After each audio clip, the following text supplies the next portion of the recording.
Welcome back to Aachi Masala வழங்கும் அடுப்பங்கரை. நம்ம ஷோட அடுத்த செக்மெண்ட் என்னன்னு பாத்தீங்கன்னா VIP கிச்சன் செக்மெண்ட். உங்களோட ஃபேவரட்டான ஷெஃப்ஸ் அவங்களோட ஃபேவரட்டான ரெசிபீஸ் எடுத்துட்டு வந்துட்டு இருக்காங்க.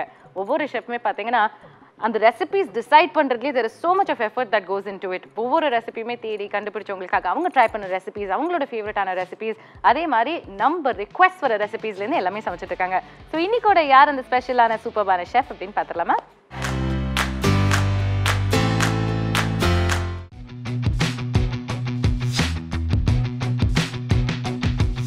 ஜெயா டிவி நேயர்களுக்கு வணக்கம். அடுப்பங்கரையின் விஐபி கிச்சன் உங்களை சந்திப்பதில் மிகவும் மகிழ்ச்சி. நேயர்கள் இன்றைக்கி ஒரு புட்டு ஒன்று பார்க்க போகிறோம். இது பொடி மாசுன்னு சொல்லலாம், புட்டுன்னு சொல்லலாம், எது வேணாலும். பட் ஒரு சைடு டிஷ்ஷாகவும் நீங்கள் எடுத்துக்கலாம், அல்லது சாதத்தில் போட்டு கலந்து சாப்பிட்ற ஒரு விஷயமாகவும் வச்சுக்கலாம். காலிஃப்ளவர் பொடி மாஸ். இந்த காலிஃப்ளவர் பொடி மாஸ் பார்த்திங்கன்னா நான் ஏற்கனவே சொன்ன மாதிரி நீங்கள் ஒரு சாம்பார் சாதத்துக்கு சைட் டிஷ்ஷாக தொட்டுக்கலாம். ரசம் சாதம், தயிர் சாதம் எல்லாத்துக்கும் நல்லாயிருக்கும். சப்பாத்திக்கு தொட்டுக்க ரொம்ப நல்லாயிருக்கும். அந்த வகையில் இந்த பொடி மாசை சாதத்தோடு கலந்து சாப்பிட்டிங்கன்னா ரொம்ப நல்லா இருக்குங்க. ட்ரை பண்ணி பாருங்கள். அதுவும் இந்த மசாலா ஃப்ளேவரோடு இருக்கும்போது நிச்சயமாக இது எல்லாருக்குமே பிடிக்கக்கூடிய ஒரு விஷயமா இருக்கும். இந்த மசாலா வாசனை பிடிக்காதவங்க வேணால் கொஞ்சம் மசாலாவை ஒதுக்கிட்டு மற்றபடி பண்ணிக்கலாம். பட் இந்த மசாலா ஃப்ளேவரோடு இருக்கும்போது உங்களுக்கு அது பிசைஞ்சு சாப்பிட்ற போது ரொம்பவே நல்லாயிருக்கும். இப்போது இந்த காலிஃப்ளவர் பொடி மாஸ்க்கு தேவையான பொருள்லாம் பார்த்துட்டு வந்துடலாம். அதுக்கப்புறம் அது எப்படி பண்ணுறதுங்கிறத பார்க்கலாம்.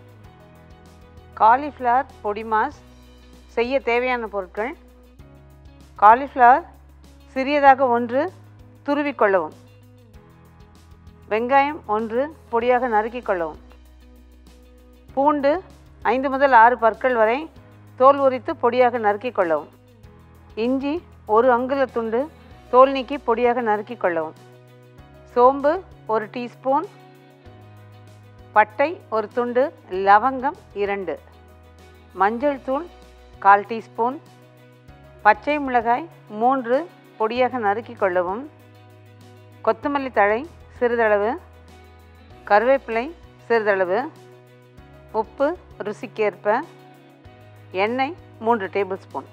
இந்த காலிஃப்ளவர் பொடி மாஸ்க்கு தேவையான பொருள்லாம் பார்த்துட்டோம் இல்லையா? காலிஃப்ளவரை நான் இப்போ இன்றைக்கி கொடுத்துருக்க அளவு ஒரு சின்ன பூவோட அளவுக்கு, அதுக்கு இந்த அளவு கரெக்டாக இருக்கும் உங்களுக்கு. இதுக்கு பார்த்திங்கன்னா அந்த பூவை அந்த காம்பெல்லாம் நீக்கிட்டு நல்லா உப்பு கலந்த தண்ணியில் 1 மணி நேரம் ஊற விட்டுருங்க. ஊறினதுக்கு அப்புறமா ஒரு அலசிட்டு நல்லா துருவிடணும். புட்டு துருவின்னு சொல்கிறோம் இல்லையா, அந்த கேரட்டெல்லாம் துருவிற புட்டு துருவியார துருவிடணும். அந்த மாதிரி இருக்குன்னு இதை நல்லா துருவி வச்சுருக்கோம் பாருங்கள். இந்த மாதிரி இருக்கணும். இந்த பாத்திரத்தை ஒன்று காய போட்டுட்டு அதை எண்ணெயை ஊற்றிடலாம். இது ஆக்சுவலாக இன்றைக்கி நான் வெறும் காலிஃப்ளவரில் பண்ணுறேன். இதோடு நீங்கள் சேர்க்கணும்னு நினச்சா கொஞ்சம் பட்டாணி அல்லது கொஞ்சம் கேரட்டு ஒன்றும் வேணாங்க. இது அப்படியே நீங்கள் வெறுமனே சாப்பிடணும்னு பிரியப்பட்டால் நல்லா அவரில் ஊற வச்சு புழிஞ்சிட்டு இதோடு கலந்து கொஞ்சம் எலுமிச்சம்பழ சாறையும் கலந்து இது சர்வ் பண்ணிங்கன்னு வச்சுக்கோங்க. அது கிட்டத்தட்ட உங்களுக்கு ஈவினிங்க்கு ஒரு டிஃபன் மாதிரி ஆகும். அதுவும் நல்லாயிருக்கும். அதுக்கு எண்ணெய், இதுக்கு கொஞ்சம் எண்ணெய் கூட பிடிக்கும். கொஞ்சம் எண்ணெய் காஞ்ச உடனே பொடியாக நறுக்கி வச்சுருக்கோம் இல்லையா வெங்காயம், அதை சேர்த்துருங்க. அதோட கூட இஞ்சி, பூண்டு,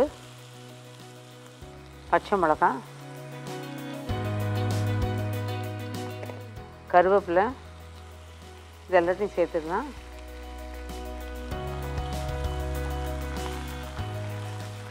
இதுக்கு முன்னாடி இது பார்த்திங்கன்னா நான் வறுத்து பொடிக்க சோம்பு, பட்டை 1 துண்டு, லவங்கம் 2ன்னு கொடுத்துருக்கோம். இந்த பட்டை, லவங்கம், சோம்பு லேசாக வெறும் கடாயில் வறுத்துட்டு முடிஞ்சால் மிக்சியில் நல்லா நுணுக்க முடியும்னா நுணுக்கி வச்சுடுங்க. அல்லது ஒரு கல்லில் வச்சு அந்த இடிக்கிற கல் இருக்கு அதில் வச்சு கூட நீங்கள் இந்த மாதிரி நுணுக்கி வச்சுக்கலாம். நான் ஏற்கனவே இந்த மாதிரி நுணுக்கி வச்சுட்டேன். இப்போ இதோட கூட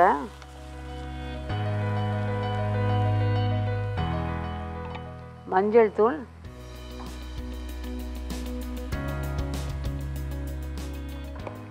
சிட்டிகை உப்பு, இதுக்கு இஞ்சி பூண்டியே நீங்கள் அரைச்ச விழுது சேர்த்துக்கக்கூடாது, அது வாயில் படாமல் இருக்கும் இல்லையா அப்படின்னு யோசிக்கலாம். இது வாயில் படாமல் இருக்கணும்னு நினைக்கிறவங்க வேணால் அதை அரைச்சி போட்டுக்கோங்க.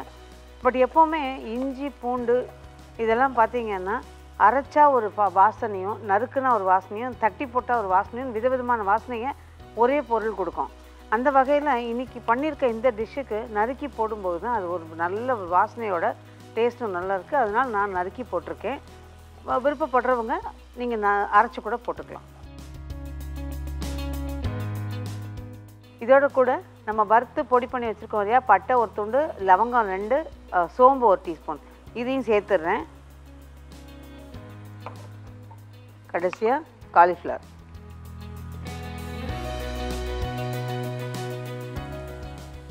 இப்போது இந்த காலிஃப்ளவருக்கு தகுந்த அளவு உப்பு. அதே மாதிரி இது தேங்காய் சேர்க்கல, விருப்பம் இருந்தால் கொஞ்சம் தேங்காய் வேணும், அதை சேர்த்துக்கோங்க. நீங்கள் கொஞ்சம் கொத்தமல்லி, அதையும் இதோட போட்டு வதக்கிடலாம்.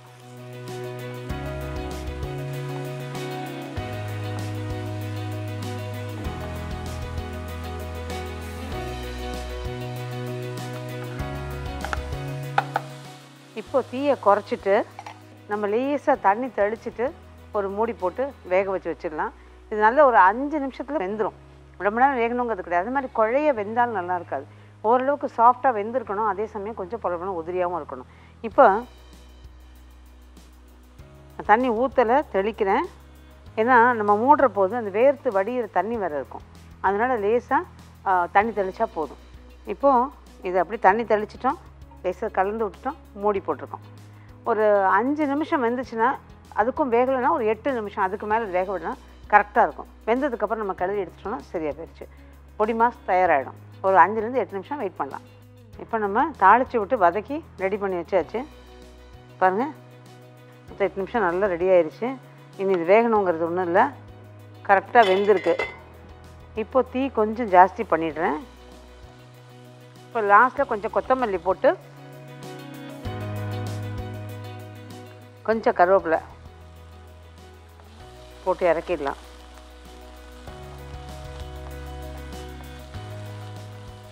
இதில் வேணும்னு நான் சொன்ன மாதிரி கொஞ்சம் பட்டாணி போட்டனாலும் போட்டுக்கங்க, நல்லாயிருக்கும். கேரட் அதெல்லாம் விட கூட பட்டாணி நல்லாயிருக்கும். ஒரு சர்விங் பிளேட்டில் எடுத்துடலாம்.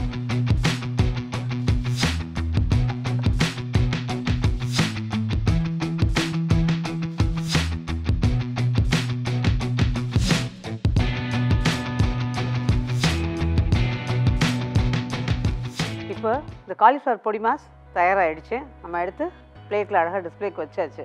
நான் ஏற்கனவே சொன்ன மாதிரி இதில் கொஞ்சம் பட்டாணி வேணுன்னா கலந்துக்கலாம். நான்வெஜ் சாப்பிட்றவங்களா இருந்தால் முட்டையை உடச்சி கிளறிட்டு, அதை ஸ்க்ராம்பிள்டு எக்கும்பாங்களே, முட்டையை உடச்சி நல்லா கிளறிட்டு இதோடு கலந்து வச்சுக்கிட்டிங்க அப்படின்னா அதுவும் ஒரு மாதிரி நல்லாயிருக்கும். பட் இதுவே பார்த்திங்கன்னா வெஜிடேரியன் வெர்ஷன் ரொம்பவே டேஸ்டியாக, நல்ல வாசனையாக நல்லாயிருக்கும். சாதத்தில் கலந்து சாப்பிட்டு பாருங்கள், சப்பாத்தி பூரிக்கு தொட்டு சாப்பிட்டு பாருங்கள், யூ வில் என்ஜாய். அது மட்டும் இல்லாமல் குழந்தைங்களுக்கு ரொம்ப பிடிச்ச விஷயமா இருக்கும். நிச்சயமாக இந்த காலிஃப்ளவர் பிடிக்கும். இந்த மாதிரி பண்ணி கொடுத்திங்கன்னா விருப்பமாக சாப்பிடுவாங்க.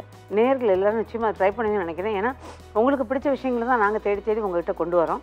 நிச்சயமாக நேர்கள் எல்லோரும் இதை ட்ரை பண்ணுங்கள். இப்போ பார்த்தேன் இந்த காலிஃப்ளவர் பொடி மாஸ்க்கு ஒரு சின்ன ரீகேப். காலிஃப்ளவர் சின்னதாக ஒன்று எடுத்து நல்லா உப்பு கலந்த தண்ணியில் ஒரு 1/2 மணி நேரம் 1 மணி நேரம் ஊற விட்டுருங்க. அதுக்கப்புறமா எடுத்து கழுவிட்டு நல்லா துருவி பூவாக ரெடியாக வச்சுக்கோங்க. ஒரு பாத்திரத்தை காய வச்சு அதில் எண்ணெய் ஊற்றிடுங்க. எண்ணெய் நல்லா காஞ்சதும் அதில் வெங்காயம், இஞ்சி, பூண்டு, பச்சை மிளகா பொடியாக நறுக்குனது, கொஞ்சம் கருவேப்பிலை, மஞ்சள் தூள், சிட்டிகை உப்பு சேர்த்து நல்லா கலந்து வதக்கிட்டு, பட்டை, லவங்கம், சோம்பு இது நான் 3த்தையும் நல்லா வறுத்து பொடி பண்ணிவிட்டு அந்த வெங்காயத்தோடு வதக்கி இந்த காலிஃப்ளவரையும் அதோடு சேர்த்து லேசாக உப்பு கலந்து கொத்தமல்லி, அதுக்கப்புறம் தண்ணி கொஞ்சமாக தெளித்து நல்லா கிளறிட்டு மூடி போட்டு ஒரு 5லேருந்து 8 நிமிஷம் அதை வேக விட்டு அதுக்கப்புறம் கொத்தமல்லி, கருவேப்பிலை தூவி கிளறி எடுத்தீங்க அப்படின்னா காலிஃப்ளவர் பொடி மாஸ் தயார். என்ன நேர்களே, இப்போ பார்த்த இந்த பொடி மாஸ், காலிஃப்ளவர் பொடி மாஸ் பிடிச்சிருக்கு இல்லையா? ட்ரை பண்ணி பாருங்கள், நிச்சயமாக ரொம்ப ரொம்ப பிடிக்கும். மீண்டும் இதே மாதிரி ஒரு நல்ல ரெசிபியோட உங்களுக்காக தேடி எடுத்து செஞ்சு பார்த்து பக்கா ரிசல்ட்டோட உங்களுக்கும் செஞ்சு காமிக்கிறோம். மீண்டும் இதே மாதிரி வரும் வாரம் அடுப்பங்கரையின் VIP கிச்சனில் உங்களை சந்திக்கிறேன். நன்றி, வணக்கம். Me Sheetal saying bye bye from Jaya TV. இது நம்ம ஆச்சி மசாலா வழங்கும் அடுப்பங்கரை. 1 2 3 here we go. Gama gama gama gama அடுப்பங்கரை sama sama sama sama அடுப்பங்கரை gaba gaba பசி தரும் அலப்பற அரசுவை ருசியாத எங்கே குற புலிகாரம் சத்த கொட்டும் ஜாலம் டிஷ் மேல டிஷ் செய்யும் நல்ல பாகம் வீட்டில் ஹோது மெனுவே சுருமே அடுப்பங்கரை ஜலஜல ஜலஜல தோசி தோஹடா செய்யும் அடுப்பங்கரை Don't miss சமையல் மேளா இல்லத்தரசிகள் கோலா கலந்து வெல்லத்தா வருவீங்களா சமையல் கலைஞர்கள் சுவைத்து செய்த கிளாப் செய்திட